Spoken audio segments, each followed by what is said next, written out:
ओम नमः शिवाय। ओम श्री गुरु माताय नमः। ओम श्री गणेशाय नमः। प्यारे सज्जन भाइयों, आज मैं आप लोगों को जो लोग शत्रुओं से ज़्यादा पीड़ित रहते हैं उन सभी भाई बहन बंधुओं के लिए मैं एक मंत्र दे रहा हूँ। इसको भृंगी मंत्र कहते हैं और ये देवी ऐसी है कि अपने भक्त को कभी भी कष्ट में नहीं देखती। ध्यान रखना इस चीज़ का। मंत्र छोटा है और विधान आसान है। रुद्राक्ष की माला से हवन तब करना, जाप पहले करो, रुद्राक्ष की माला से करो, लेकिन हवन तब करना जब तुम्हें इसका प्रतिफल दिखाई पड़ने लगे। ध्यान रखना इस चीज का। जब तुम्हें इस मंत्र का प्रभाव दिखाई पड़ने लगे, किसी का नाम जोड़ने की जरूरत नहीं, किसी का नाम लेने की जरूरत नहीं, केवल तुम अपनी भगवती भृंगी माता को हृदय से याद करो, इनका स्मरण करो, इनके मंत्र का जाप करो।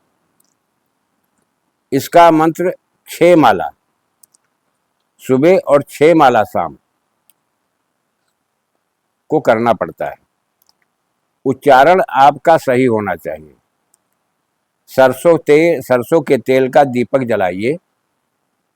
हाँ, बस याद रखना कि हमारे जितने भी विधि विधान हैं उनमें तामसिक प्रवृत्तियों से आप लिप्त न हो तो आप 100% कामयाब होंगे।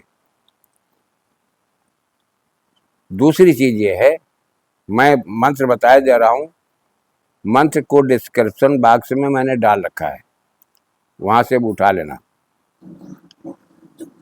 और लोग गलत तर्क करने लगते हैं। जो चीज मैं बता रहा हूं केवल उन बातों पर ध्यान दें। आपको फोन करके पूछना पड़ता है, कभी मेरे पास समय हुआ, कभी नहीं हुआ, कभी मैं व्हाट्सएप भी जल्दी नहीं खोलता। आपने व्हाट्सएप में कमेंट कर दिया, कुछ डाल दिया है, मैं जल्दी नहीं खोलता हूं, क्योंकि जब इमरजेंसी होती है, किसी की कॉल आती तब मैं व्हाट्सएप खोल करके देखता हूं। दूसरी चीज ये है कि देखिए, यह है आस्था और विश्वास, तुम्हारी मानसिक बल, आत्मबल और तुम्हारी कर्म, 5 चीजें पकड़ के कोई भी मंत्र चलता है। जितनी तुम्हारी आस्था प्रगाढ़ होगी उतना ही आप कामयाब होंगे। जितना आत्म साहस तुम्हारा प्रबल होगा उतना ही आप कामयाब हो किसी भी कार्य में। आत्मबल तुम्हारे मेन है। अब रही बात ये, मैं मंत्र बताए दे रहा हूं। ओम ह्रीं भृंगी छांग, ओम ह्रीं भृंगी छींग, ओम ह्रीं भृंगी छूंग, ओम ह्रीं भृंगी छा। कितना सरल मंत्र है, लेकिन बहुत ही विचित्र, अनुभवपूर्ण, बहुत ही सशक्त और बहुत ही शक्तिशाली।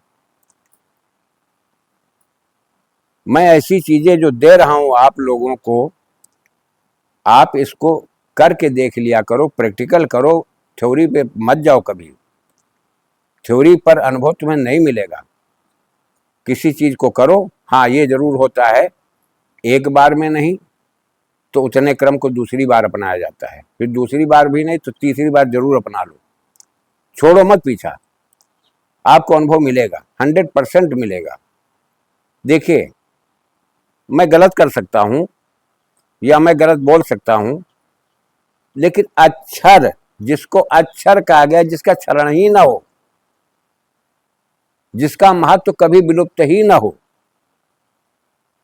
जो अजर हो, जो अमर हो, वो क्या है? प्रकृति है। तो प्रकृति अपने प्रभाव को निष्फल नहीं होने देती। दूसरी चीज, अगर आप इसका रुद्राक्ष के माला से आप 6 माला सुबह 6 माला शाम को करते हो, आपको लाभ मिलेगा।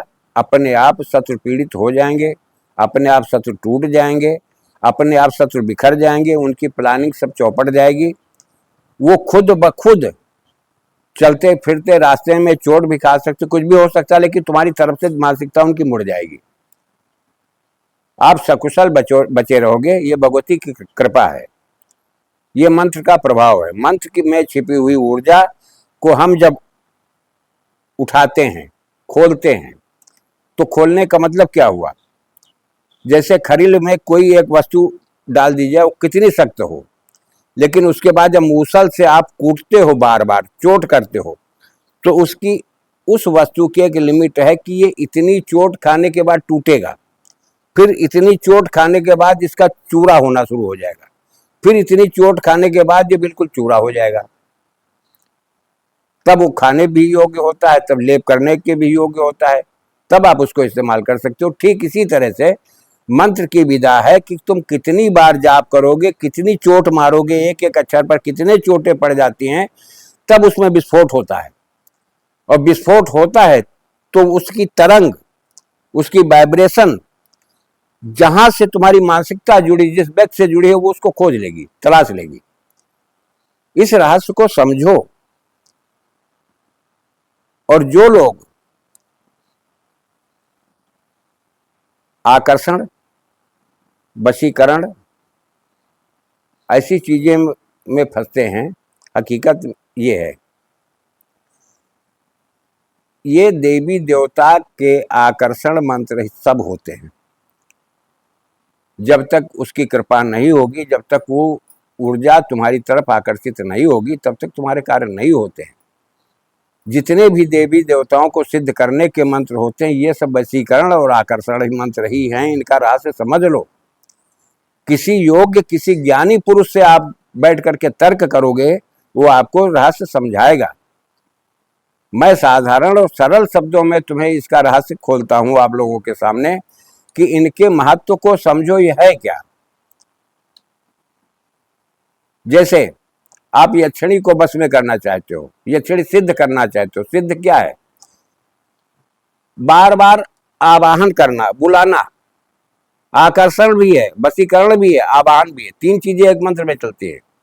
किसी भी देवी देवता की आप सानिध्य में जाओगे, आप उसकी पूजा करोगे, उसका आवाहन बार बार कर रहे हो, बार बार कर रहे हो, बार बार कर रहे हो, तो क्या हुआ? एक आकर्षण पद्धति है, वशीकरण की प्रक्रिया है ये। अब मनुष्य की जगह पर वो ऊर्जा आकर्षित होती है तुम्हारे आवाहन के द्वारा। इन रहस्यों को समझने का प्रयास करो। अगर मेरी बात मिथ्या लगे तो अवॉइड कर जाओ, छोड़ दो, कोई बात नहीं। लेकिन इस प्रयोग को आप करके देखो, आपकी समझ में आएगा, आपके कार्य होंगे। आप शत्रुवत भाव से पीछा छूट जाएगा तुम्हारा। तुम भी अपने कमाओ खाओ खुशी हाल, लेकिन प्रकृति का सहारा लो। संसार में कोई भी प्राणी किसी का साथ नहीं देता। जब तक प्रकृति नहीं चाहेगी, तब तक तुम्हारी मदद करने वाला कोई खड़ा नहीं होगा। इसलिए अपनी ईमानदारी से, प्रकृति से जुड़ो तो ईमानदारी से जुड़ो, परिवार से जुड़ो तो हृदय से जुड़ो। वो तुम्हारे हृदय का भाव कि ये मेरे पुत्र है, ये मेरी पुत्री है, ये मेरी बहन है, ये मेरी माँ है, ये मेरी पत्नी है। यहाँ भाव की बात होती है, हृदय से जुड़ो। और समाज से जुड़ो तो बुद्धि से जुड़ो, कि जिस तरह से लोग अपना काम निकाल करके ठेंगा दिखा के निकल जाते हैं, ठीक उसी तरह से तुम भी समाज को देखो। धीरे धीरे धीरे धीरे आपके अंदर वो ऊर्जा पैदा हो जाएगी कि हर प्राणी तुम्हारी तरफ आकर्षित होने लगता है, तुम्हारे कार्य की वजह से, तुम्हारी अच्छाइयों की वजह से। इन चीजों पर ध्यान दो। मैं अपनी वाणी पर विराम दे रहा हूं। आप स्वयं समझदार हो, इतना कोई अशिक्षित अव्यक्ति नहीं है। प्रकृति से सहारा लो। प्रकृति जब मदद करेगी तो संसार तुम्हारी मदद करेगा, लेकिन तुम अपनी मदद करना सीखो। जय राष्ट्र, जय भारत, वंदे मातरम।